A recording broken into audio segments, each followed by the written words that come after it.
नमस्कार मित्रांनो. आज आपल्यासोबत आहेत एक मल्टी बिझनेसमॅन आणि एक सोशल वर्कर ज्यांनी अनेक सोशल वर्क्स केलेले आहेत. जसं की आपण ब्लड डोनेशन म्हणू शकतो, वृक्षारोपण म्हणू शकतो. असे मल्टिपल त्यांनी सोशल वर्कर केलेले आहेत आणि त्यांनी आपल्याकडनं लोनही घेतलेलं आहे.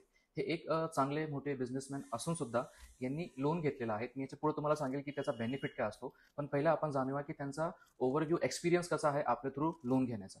तर मंगेश सर, मी तुम्हाला हे विचारेल की लोन घेण्याची पद्धत जी आहे आर होम लोनची, ती तुम्हाला कशी वाटते? काल तर मी पण असंच 2-3 बँकेत चौकशी केली होती लोन घ्यायच्या वेळेस. माझे पण व्हेहिकल लोन होतं गाडीचं. अजून एक पर्सनल लोन पण होतं. मी जे माझ्या घराच्या वेळेस केलं होतं ते. तर 2-3 ठिकाणी चौकशी केली, पण त्यांचं काय एवढं हे नाही आलं की बाबा डॉक्युमेंट लय लागतील, तुमचं हे इकडं लोन आहे, हे चालू आहे, त्याच्यामुळे तुमचं काय लोन हे व्हायचं नाही. नंतर आमचा मित्र आहे समीर पठाण, त्यांनी सांगितलं की बाबा आमच्या मित्राचे आर्यन फायनान्स म्हणून लोन प्रोव्हाइड करणारे हे आहे. तर मग तो आम्हाला इथे घेऊन आला, तुमची गाठ घालून दिली. त्यावेळेस आम्हाला म्हणजे म्हणजे मला तरी अशी गॅरंटी नव्हती की बाबा माझं लोन होईल. ऑलरेडी माझे लोन असताना म्हणजे मी सगळी चौकशी करून आलो होतो. पण तुम्ही एक सांगितलं की बाबा आपण लोन तुमचं ह्याच्यात करून देऊ, नाही का, तुमच्या ह्याच्या कंडिशन मध्ये पण तुमचं लोन होऊन जाईल. त्यानंतर मला जरा अशी गॅरंटी आली की बाबा आपलं लोन होऊ शकतं इथं. आणि ज्यावेळेस आलो त्यावेळेस तुम्ही सगळं आपले डॉक्युमेंट काय काय लागणार आहे, काय काय नाही, तुम्हाला लोन किती दिवसात भेटेल, काय काय कागदपत्र लागणार आहेत, काय कागद, चार्जेस काय लागणार आहे, किंवा तुमचा इंटरेस्ट रेट कसा राहील त्या आरबीआयच्या ह्याच्यानुसार गाईडलाईन्स वाढला असेल तर तो वाढल्या याने, किंवा कमी झाला असेल तर कमी याच्या याने. तुम्ही म्हणले की त्यावेळेस जसं होईल तसं आपण हे करून देऊ. आणि काय बाकी असे काही हिडन चार्जेस वगैरे काही नाही, जे काय आहे ते तुम्ही एक पेपरवरती दिले त्याच्या प्रिंटेड. मी प्रेक्षकांना सांगेल की आता मंगेश सर असं म्हटले की रेट ऑफ इंटरेस्ट आम्ही सांगताना असं सांगतो की जो आज चालू आहे या महिन्यात तुम्हाला तोच भेटेल. बट गव्हर्नमेंटद्वारा आरबीआय द्वारा जर रेपो रेट इन्क्रीज केला गेला ना, तर प्रत्येक बँकेचे रेट ऑफ इंटरेस्ट तुरंत वाढतात आणि कमी झाला तर कमीही होतात. तर तुमची फाईल सँक्शन झाल्यानंतर तुमची फाईल डिस्बर्समेंटच्या टायमिंगला जो रेट ऑफ इंटरेस्ट असतो, बी प्रॅक्टिकल तोच रेट ऑफ इंटरेस्ट तुम्हाला बसतो. तर जे आमच्या सँक्शनचा टायमिंग पिरियड होता किंवा सँक्शन होस तोपर्यंत आणि डिस्बर्समेंट होस तोपर्यंत इकडचा आमचे एम्प्लॉई असो, कामगार असो, त्यांचा तुमच्यासोबत कनेक्शन कसा होता आणि तुम्हाला किती पडावं लागलं किंवा सुविधा कशी भेटली? कसं आहे, पहिल्यांदाच तुम्ही सांगितलं होतं की बाबा एवढा एवढा अमुक टाइम लागेल, किंवा एक सपोज समजा आपण सांगितलं की एक महिनाभर तुम्हाला लागणार आहे याला. तुम्ही आधी सांगितलं की महिनाभर, पण तुमचे जे आहे स्टाफ वगैरे किंवा बाकीचे कर्मचारी यांनी आमच्याकडून वेळोवेळी फॉलोअप घेतला. आम्ही त्यांना फोन करायचो तेव्हा वेळोवेळी त्यांनी उत्तर व्यवस्थित दिली. आणि महिनाभर सांगितलं तर तुम्ही 25 दिवसातच आम्हाला डिस्बर्समेंट केली. तुम्ही आधी सांगता 4-5 दिवस लेट सांगता, जास्त सांगता, पण देताना 4-5 दिवस आधीच देता, म्हणजे तसा पण काही इश्यू नाहीये.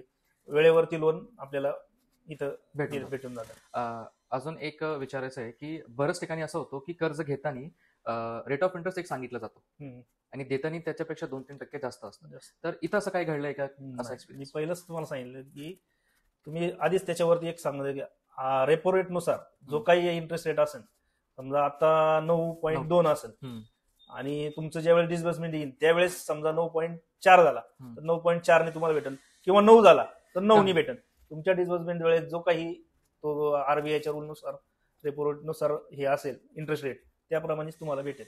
म्हणजे ते क्लिअर कट तुम्ही सांगितलेलं होतं. कर्ज सँक्शन झाला, डिस्बर्समेंट झाला, त्याच्यानंतर तुम्ही तुमचा जो बांधकाम आहे तो चालू केला, त्याचे येणारे पेमेंट बद्दल तुम्ही काय सांगू शकता की कसा थांबून आला की ओके टाइम मध्ये आला, कसा होता? नाही, आम्हाला तुम्ही एक हे दिले होते, स्लॅब दिले होते की बाबा अमुक अमुक लेवलला जर तुमचं काम गेलं की तुम्हाला एवढे एवढे पैसे भेटतील, म्हणजे टप्पे थोडक्यात. त्यानुसारच ते पेमेंट आलं आणि आम्हाला काही जास्त काही सांगायला नाही लागले. तुम्हाला म्हणजे एक फोन आपला स्टाफला फोन केला की बाबा एवढे एवढे, ते सांगणार की बाबा आम्हाला कामाचे फोटो पाठवा. कामाचे फोटो व्हॉट्सअपला पाठवले की ते तिकडे गेले की दुसऱ्या दिवशी तर मेसेज यायचा तुमचा, आणि संध्याकाळी किंवा उद्या सकाळपर्यंत पेमेंट जमा व्हायचं. म्हणजे काय असेल तो तुमचा 3 लाखाचा स्लॅब असेल, 5 लाखाचा असेल, म्हणजे लोन नुसार जे काय. ऑल ओव्हर हे जे तुमचा टाइम पिरियड होता, कर्ज घेण्यापासून तर त्याची फी भरण्यापासून तर डिस्बर्समेंट होईपर्यंत, तर या संपूर्ण टायमिंगचा ओव्हरव्ह्यू एक्सपिरियन्स तुमचा कसा होता आणि तुम्ही प्रेक्षकांना काय सांगणार आमच्या संस्थेबद्दल? आर्यन फायनान्स ही संस्था खूपच चांगली आहे. इथं तुम्हाला कुठल्याही प्रकारचं असं हे सांगत नाही की बाबा एवढे एवढे पैसे पहिले लागतील किंवा काय. जे काय आहे ते तुम्हाला एका प्रिंटवर देणार, त्याच्यापेक्षा वेगळे काहीच चार्जेस तुम्हाला लागणार नाही, काही नाही. आणि वेळेत लोन होणार असेल तर सांगणार की बाबा होणार आहे, नसेल होणार तर सांगणार की बाबा नाही होणार. म्हणजे त्यांचं एक क्लिअर कट हे असतं. म्हणजे असं कस्टमरला फिरवीत नाही बसणार की हे डॉक्युमेंट आणा ते डॉक्युमेंट आणा, काही नाही तसं. बाहेरचे जे आजकाल लोक एजंट येतात, आयडी कार्ड घालून घरी येतात किंवा नाही का, जे नवीन नवीन एजंट्स लोक आहेत किंवा कोणताही लोन देणारी संस्था म्हणा, कंपनी म्हणा किंवा लोक म्हणा, त्यांच्यात आणि आर्यन होम लोन्स मध्ये तुम्हाला असं काय फरक जाणवला, लोकांसोबतचं कनेक्शन किंवा काही म्हणावं?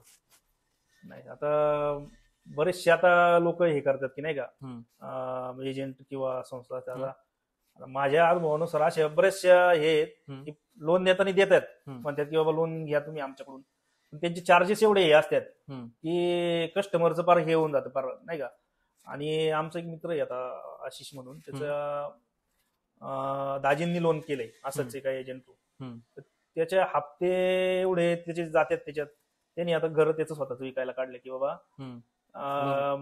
माझे हप्तेच हे होत नाही, भरले जात नाही. आणि मुद्दल तर तिथंच आहे, म्हणजे कशा रेटनी त्यांनी इंटरेस्ट रेटनी लोन दिलंय तिथं त्यांचं त्यांना माहिती. पण इथं एक कसं की आपले विश्वासू आहे सगळे लोक, आणि जे काय आहे ते क्लिअर असतं. त्याच्यामुळं काही म्हणजे असं फसवणूक वगैरे किंवा काय तसला विषयच येत नाही.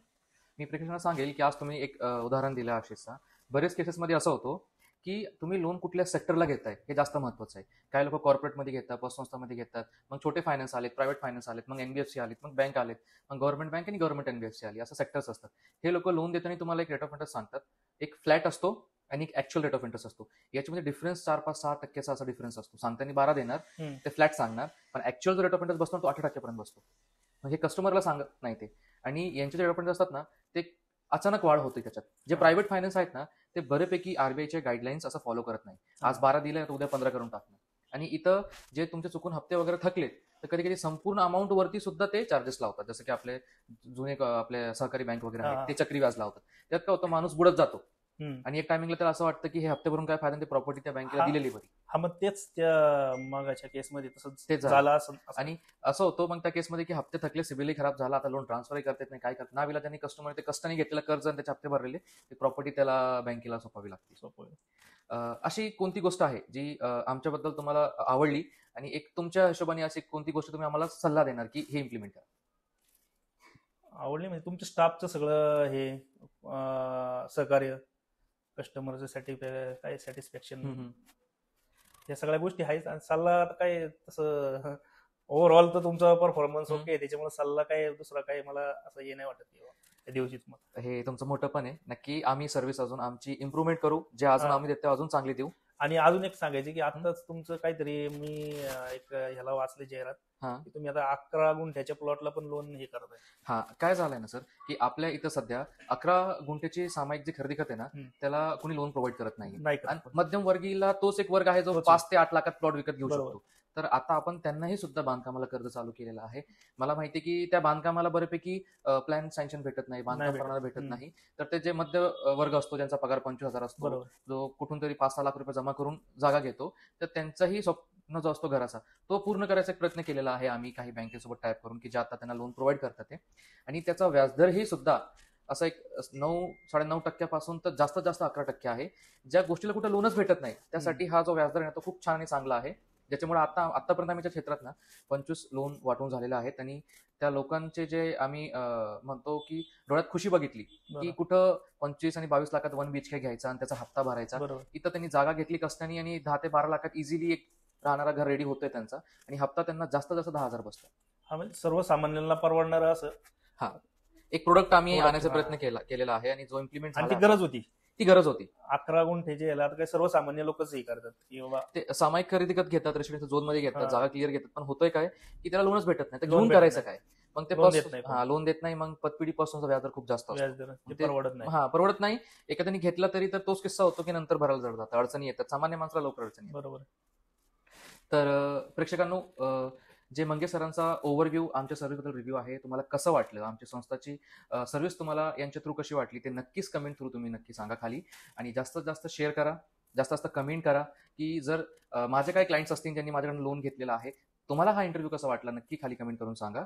तोपर्यंत नेक्स्ट इंटरव्ह्यूसाठी पाहत राहा नॉलेज बाय मिस्टर आर्यन. आपण भेटूया नेक्स्ट व्हिडिओला. जय हिंद, जय महाराष्ट्र. नमस्कार.